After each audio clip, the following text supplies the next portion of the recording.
9 p.m. Good morning, councillors. It is 9:06. It gives me great pleasure to invite everybody for a mutual welcome to the 819th round of the Lifestyle and Community Committee. Councillor Lacastra, if that's not him walking through the door, no, will be joining us shortly, so I hear, so we won't deal with any apologies for the moment. We do have a reasonable agenda today and one item that is not on the agenda. Let us perhaps deal with start items, get to this impromptu item, and then we can deal with some of the substantive elements on our agenda a little bit later. So, councillors, the confirmation of minutes, were there any issues with those minutes? No, so I propose we star those. We won't be starring the conflict of interest declarations. We've got our proposed agenda items for the Lifestyle and Community Committee meeting that's presently starred. Anyone have any questions on that? No, we'll leave that as starred. Skydive permit, currently unstarred. Did anyone have questions? No, perhaps we can star that. City cemeteries generation planning update, we'll leave that unstarred for the moment in case there are any questions. And then we've got the mobile CCTV trailer, I think, which we'll leave unstarred. I've got a few questions on that myself. So the start items are 3, 5.1 and 6.1. Moved by Councillor Caldwell, seconded by Councillor Gates. I'll put that to a vote. All those in favour? All those against? Those are carried. Great. Thank you, councillors. A little bit sad today, and it's not just because wind has replaced rain and we can't get a clear run on the weather. But councillors, one of our stalwarts of Neighbourhood Watch, in fact, the current president of Gold Coast District Neighbourhood Watch, Mr. Peter Barrett, who joins us today in the chamber, shared with me some very, I don't want to say disappointing because it's good for him, but some very sad news that he will be leaving the city for a new home and unfortunately taking with him an enormous amount of capacity and capability and institutional knowledge that he's generated as a very active member of our Neighbourhood Watch movement here on the Gold Coast. Mr. Barrett, or Peter, his contribution to the city is not just around safety. I know he's been involved in the Tugun Theatre and other community groups for so long. He's a larger thread in the fabric of the southern Gold Coast and the Gold Coast at large. As he departs, I have to say we're going to have to deal with a major gap, not only in terms of his contribution at our Merrill Safer Suburbs Forum, where he's been an active member for the last 4 years and you know, makes a valuable contribution with some good common sense comments constantly. But the Neighbourhood Watch movement here on the Gold Coast is going to have big shoes to fill, and I think it's incumbent on all of us to help raise up a new generation of leadership in our local Neighbourhood Watch groups so that they have the opportunity and the skill set required to take on a leadership role for this important citywide organisation that Peter currently leads.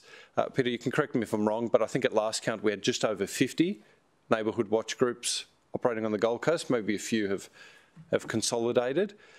These Neighbourhood Watch groups legitimately create a safer city, and they drive down the incidence of crime in the areas that they look after by ensuring that small problems don't become big problems.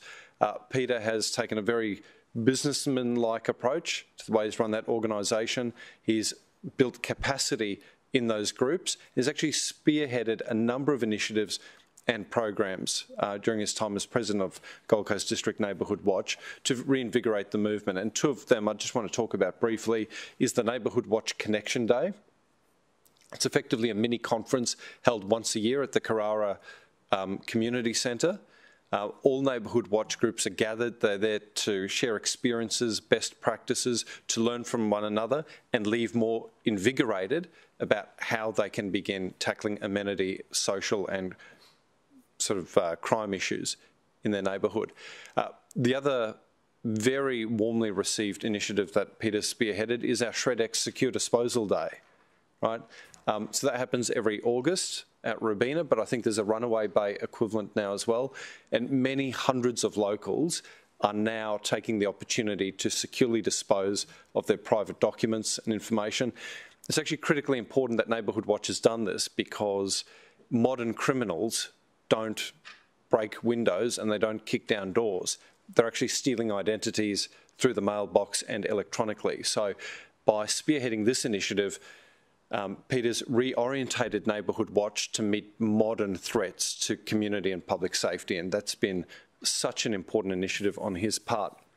Now that he's shared the news formally, and the rest of the Gold Coast now knows that he's leaving because this meeting's streamed, the Mayor thought it was very important that as a city, we recognise the contribution that Peter has made to keeping our community safer and the contribution he has made to supporting so many community groups, our Neighbourhood Watch groups, right across the Gold Coast.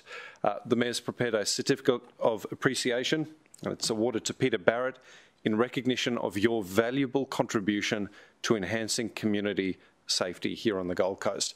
So I'd like to just take a moment in our agenda now to present that to Peter. And Peter, if it's okay, I might invite you to share a few comments and give us a stirring call to action on supporting Neighbourhood Watch.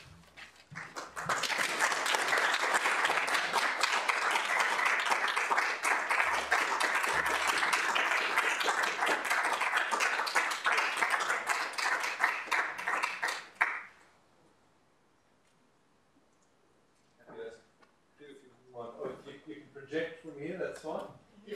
Please. We came to the Gold Coast some 20-odd years ago. Our boys all live on the east coast somewhere, and grandchildren started to arrive. And we thought, what better way to participate in the growth of another generation than to be here while they are. And those kids have now grown, and they're starting to fly the nest. And the ones who are left behind, who are still at school, have little interest in their grandparents being the centre of their university. And so we had to decide, well, what are we going to do? Are we going to stick around now? We're getting into our 80s and we're thinking, well, are we going to be a burden on our kids or are we going to look after ourselves? And Gail has two sisters who live on Bribey Island. We know it pretty well. And we thought, well, we can be a support service for ourselves rather than impinging on our kids and worrying them when their turn comes to be grandparents. We came to the Gold Coast with Gail's father, who was disabled, and that was a little bit of a difficulty for us, but we were made so welcome by every organisation that we joined, and they all looked after Bob. He was in a wheelchair and wasn't in great shape, but we were looked after by the community of the Gold Coast. Mm-hmm. We have thoroughly enjoyed our time here. It has been wonderful. We have made wonderful friends, but we have also been supported by groups such as the council. And it's a dynamic council, and we are looking forward to perhaps to making the Moreton Bay Regional Council also dynamic. But I thank you so much for your friendship. I thank you so much for the support that we have had. But most importantly, I do thank you for the friendship of the people of the Gold Coast. We've participated in many organisations since we have been here. I don't know that we've made much of a difference, but we've made a contribution, and we hope to continue that contribution on Bribey Island. But I thank you very much indeed. Particularly, I thank Herman and the Neighbourhood Watch groups. There are 50 of them across the Gold Coast. We struggle a bit. I was hoping to get the seniors driving project up this year, where we were proposing to have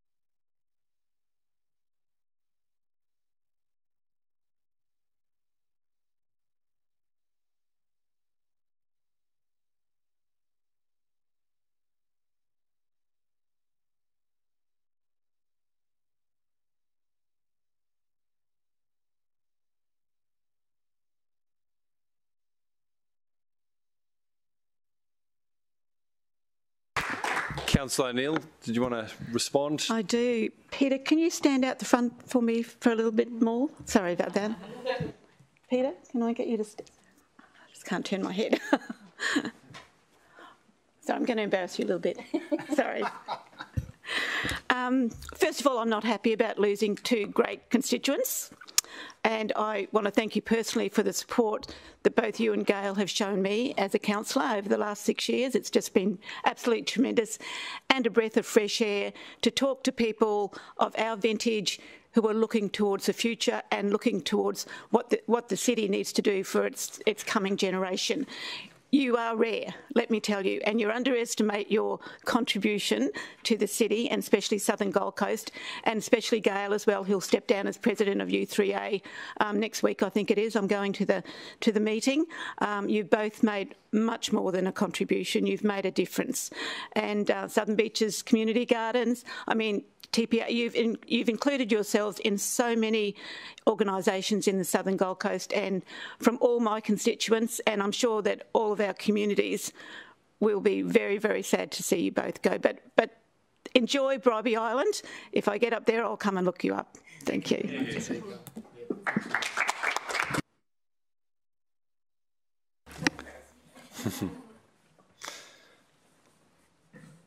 Councillor Caldwell. Did you? Oh, not for me, but did you want to like move something so that it's recorded in the minutes that we record our thanks to Peter and Gail? Yeah, I think that'd be a nice touch. Thank you, Councillor Caldwell. So if we could perhaps move a motion that council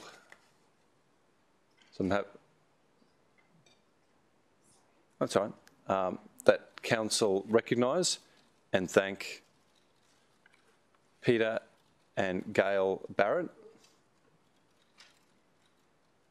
for their contribution to the Gold Coast, including through the Neighbourhood Watch movement.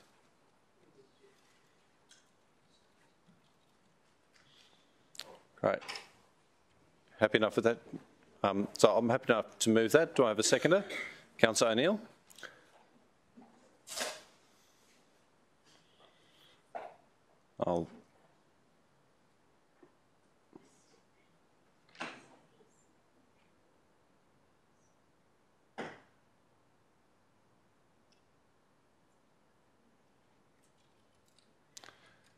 What we can do is perhaps before taking it as a formal motion, maybe we can just leave it to general business. Would that be easier? Okay, no worries. So there's some wording in anticipation of general business item, councillors. All right, wonderful. Councillor Tozer, I understand you've a conflict of interest declaration to make? Yep.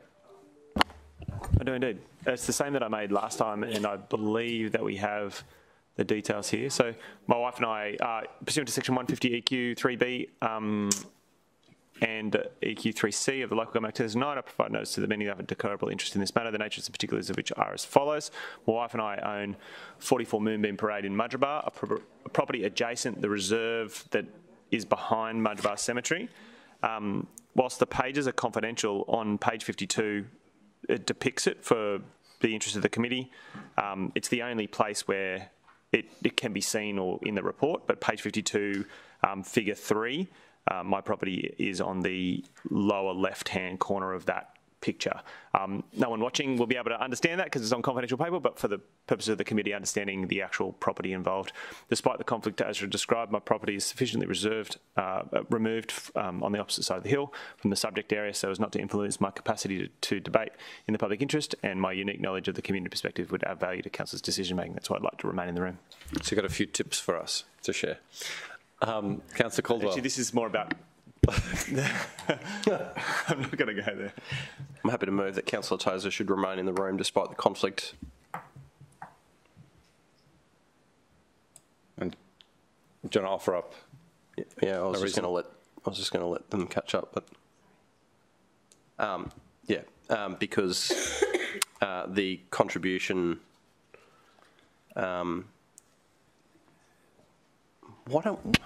we have standard wording for this? We do. Anyway, do we? We got this folder. Yeah, I know, ago. Yeah.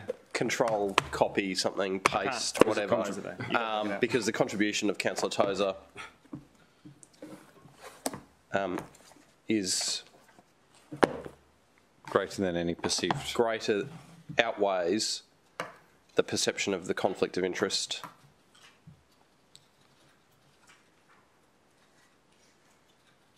That'll do. That isn't the wording it is now, but that's very good. Yeah. It's terrible, actually. We're having an off day today. We're having an off day today. Bob threw us by delaying the meeting by 3/4 of an hour. Oh, yeah, okay, all right. Oh, yeah. So after Councillor Tozer, just take out the word is. Use that iPhone, Bob. I'm not responding to you. Does it have an alarm on it? It's a free app. Now we know why he doesn't want to permit like roosters in suburbia. It's standard. Because that might wake him. All right, so Councillor Caldwell, you've moved that. Yes. I don't have a seconder.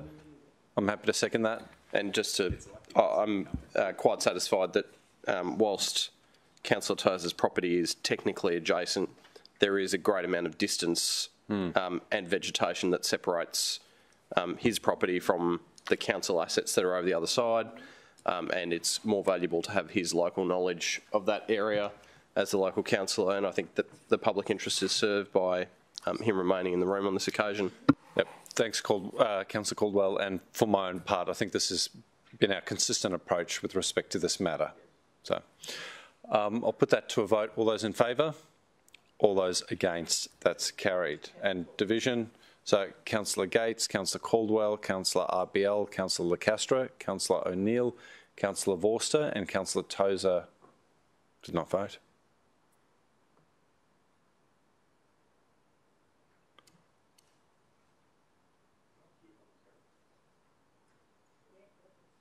Happy days. We good? Great. All right, councillors and those tuning in, just a quick recap. We've dealt with the confirmation of minutes. We've dealt with conflicts of interest declarations. We've dealt with the proposed agenda items for the Lifestyle and Community Committee meeting. We've dealt with the tandem skydive. We now have 2 closed session items, one pertaining to city cemeteries, and then there's also an update on dedicated mobile CCTV cameras.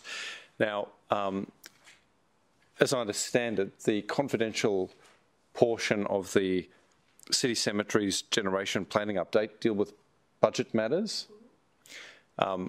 We've substantively dealt with those. Councillor Tozer, as I understand it, may have some questions that sit outside of those budget matters. So, Director, do you feel that it's okay to touch on the non-financial matters in open session, or should we move into close? I guess it depends on the question, so. Do you want to just be a little bit obtuse in your question so we can test that? In the report, it talks about the local government infrastructure designation process. There are public signs on the property, so it's in. My questions are that period closed yesterday, and just for the interest of the committee, I'm interested to make sure everyone understands how many people submitted to that. I don't want to identify them, but that process has been a relatively clear and transparent process. They're the sorts of questions I'd like to ask. Brilliant. So please go for it, Councillor Tozer, and we'll remain open. So my question through you, Councillor Vorster, is this local government infrastructure designation process, could you just explain, just for everyone, what that is, and for people watching as well? Yes, Councillor Tozer, obviously most of the councillors be familiar with a formal development approval process where signs are actually posted at site, adverts are included, and opportunities for submitters to put forward their views. This is similar to that process where the city is actually bringing forward a local government infrastructure designation to seek a change in planning use of the site. So that notification period was live for 21 days. It closed yesterday. We received in total 15 submissions. Most of those fairly global and not in relation to planning matters relevant to the application itself. most of those having queries in relation to the Waste Recovery Centre and commentary in relation to where they might go, etc., etc. While we'll provide a response to those participants, we are of the belief at this stage that will actually not have a material impact on the local government infrastructure designation, the conclusion of the consultancy report that will now be concluded in the next few weeks. The other question I kind of had that relates to that, the 15 submissions was significantly less than what I thought would happen in my local community. So have we done this sort of process before that you're aware of? Through you, Mr Chair, this is the first time our council has actually undertaken a local government infrastructure designation. Right. We believe that there has only been one other in Queensland over this period of time. Councillors that have been around the process for a period of time may understand and recollect ministerial designations or community infrastructure designations. They have been more utilised in the past, particularly in relation to state government-led projects. The local government infrastructure designation process, where council can actually take a lead in that space, is fairly new to the planning legislation, and as indicated, we believe that that has occurred once in Queensland before, and this is the first time our council is using that process. Is there much difference between it and a development application that council might lodge? Materially the same. We do need to take into account the respective overlays of the planning scheme. Reports need to be covered in that space. There is state referral requirements, which we're currently concluding. The difference being is that it is a probably more concise notification period, and the capacity to appeal processes is different to what might normally be in place with a development approval if progressed through the other aspects of the legislation. Yeah, so, Councillor Tozer, I became very familiar with this ministerial infrastructure designation, I think to do with some social housing that was being constructed. So you get a non-standard development board that the state would put up, and while they require while they're required to invite submissions, submitters don't have third-party appeal rights through that process. So that appears to be the same with the local government infrastructure designation. It sounds as though it's the same type of planning approach used for a school. I know that there are community centres and libraries also trapped under the planning rules, right? Yeah, that's probably a fair representation, Councillor Tozer, Councillor Herman Forster, that's the type of infrastructure designation that occurs, similar to schools, hospitals, and as you'll be aware, we obviously progressed various Commonwealth Games infrastructure through those designation processes in the past as well. And so I'm very clear, the substance of this process is to talk about using the land use moving from what has traditionally been a transfer station and a storage space for materials used in building roads and culverts and such things. The T&I department have got like a storage area on that site, and turn that into a land use which is primarily for cemeteries. Is that? Yes, the intention is to move it from special purposes to community facilities. Great, excellent, that's awesome, that's great. And the 15, you said there was 15 submissions. Like I said, with 40,000 people in my division and so many people who use that, I think 15 seems very low. Do we put an ad in the paper as well? Or is it just the sign? Yes, public notification, which can direct people to a web page. Okay, all right. And of the 15, how many actually talked specifically about the land use of cemeteries, adjacent to the existing cemetery? Through you, Mr Chairman, a detailed overview of that will be included in the report that will go through the planning committee. Okay. But at a high level, we believe there's probably only one of those 15 that relates to specific matters to do with the cemetery's development. Okay, thank you. That's my questions. I just wanted to make sure that was on the record. You happy to move it? I'd love to move it, yeah. All right, moved by Councillor Tozer. Do I have a seconder? Councillor Caldwell.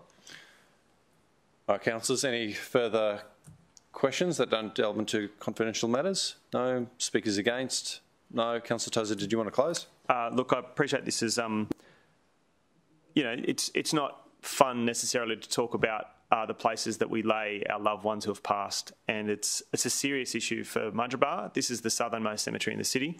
And I also appreciate the public dialogue that has been ongoing about the repurposing of a place that was used to transfer waste to one of our landfills, and now repurposing that same kind of land for this other, much more serious purpose, but still with important community benefit.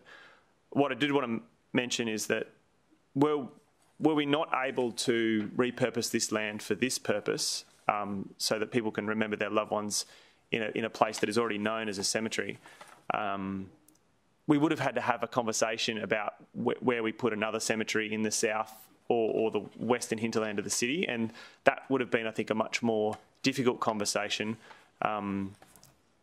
because I don't think it's necessarily a desirable outcome of a community to add a cemetery to it. What we do have in Mudgeeraba right now is a really precious place where loved ones are laid. There's some manicured gardens, and I'm hoping that whilst there'll be disappointed people in our community seeing, a transfer station removed, I think there'll be, in the long term, people will appreciate that in the south and the southwest of the city, there is a set of what will be hopefully quite beautiful gardens and places to remember the generations past, and particularly loved ones that we love.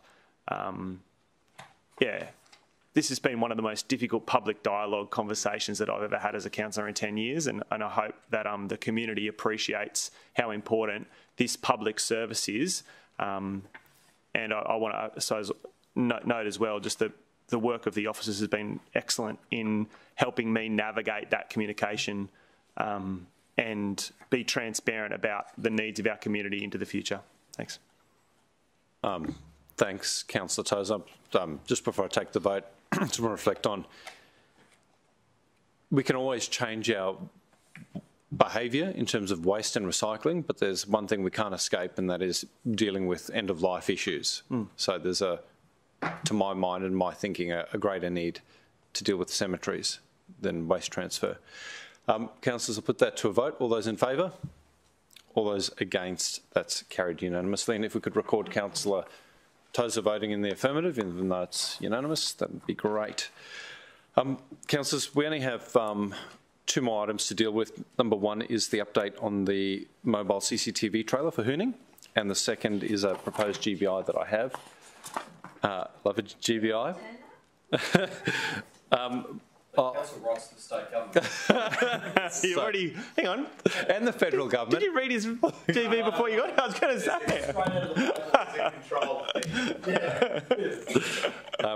say. Councillors, if I'm happy to move us into closed on the basis that the matters that I propose to deal with may directly affect the health and safety of an individual or group of individuals and also impact our local government budget. Do I have a seconder? Yeah. Councillor Tozer.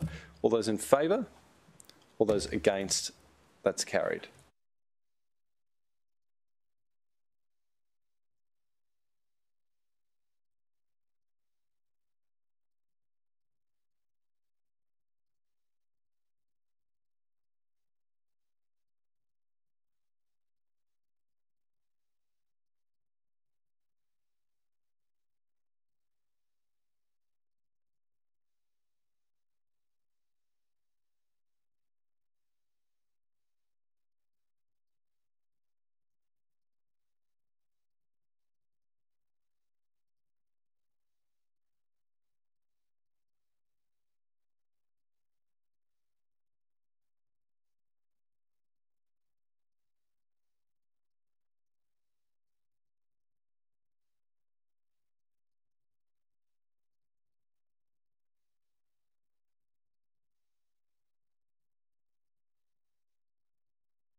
Hi everyone. So I'll be moving this, seconded by Councillor Tozer. Deals with an update on our dedicated CCTV camera trial to support police operations. I understand the Mayor will be the official spokesperson on this topic, so anyone tuning in, please seek comment from him. Councillors, I'll put that to a vote unless there are any speakers against. All those in favour? All those against? That is carried. Just lastly, I do have a general business item, unless anyone else has crafted one.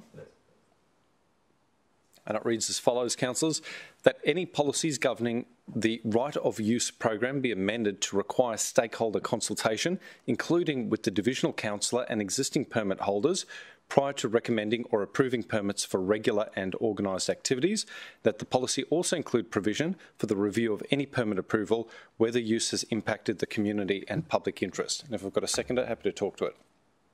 Thanks, Councillor Tozer. I'll move that and seconded by Councillor Tozer. Councillors, plainly, we've got a growing city. There's a growing need to accommodate players of sport right across the city in our existing facilities. Unfortunately, on 2 occasions now, I've had large sporting groups be granted right of use permits to carry out their training without so much as a consultation with the existing users of those facilities or myself. In the first instance, the Robina Roos, who have a single AFL oval, found that a whole nother club had been granted rights to use their oval without picking up the phone to that club. And that caused major issues and frustrated the plans for the Robina Roos to merge with the Mudgeeraba Spartans, because the juniors could no longer be accommodated on their home ground. Second of all, at great divisional expense, I funded the reconstruction and irrigation of Varsity Lake's Central Oval. So it's our Central Park in Varsity, our only large tract of public space. It cost $147,000, and it was necessitated because there are 1,890 kids who use that field twice a day and significantly impact that playing surface. So without reconstructing the field, all of that school use would make that field totally unsafe for the broader community. Now, when I made that investment, I had an undertaking from city officers that there would be no right of use granted over that space to lock out the community any further than they're presently locked out because of the school hours. I made that undertaking in writing. Unfortunately, I've found that another sporting group has been granted a permit over that space, so Monday to Friday outside of school hours, they're now running amok on that field. And there have been huge impacts on the school and their property. Not great, not a great outcome. As far as I'm concerned, when there are regular and organised uses of our public open spaces, the process must require consultation with the existing stakeholders so that city officers can make a fully informed assessment of the public interest. What this general business item doesn't do is require councillor approval, but it at the very least requires councillor consultation and consultation with existing sporting groups to make sure that city officers are not getting in the way of people making the best and highest use of their home grounds. Presently, the policy is completely silent on this. So it's not rewriting anything, but I think it's plugging a governance hole, and I'd appreciate your support. If I have any questions, happy to take them. Otherwise, I'll happy to put the motion. No. Any speakers against? No. All those in favour? All those against? That's carried. Councillors, any other GBIs? We've got another one. Great. Thank you, Councillor Lacastra. Again, would you like to move that, Councillor O'Neill? Yeah, if Councillor O'Neill could be marked as the mover. Someone would like to second that. Councillor Lacastra, thank you. I've got a second GB that reads that Council recognise and thank Peter and Gail Barrett for their contribution to the Gold Coast, including through the Neighbourhood Watch movement. Councillor O'Neill. Thanks, Chair. I think it's right and fitting that we should be acknowledging Peter and Gail Barrett for their contribution, not only through Neighbourhood Watch movement, which is massive from Peter, but also Gail, who's been the president of U3A for quite a time in Southern Gold Coast.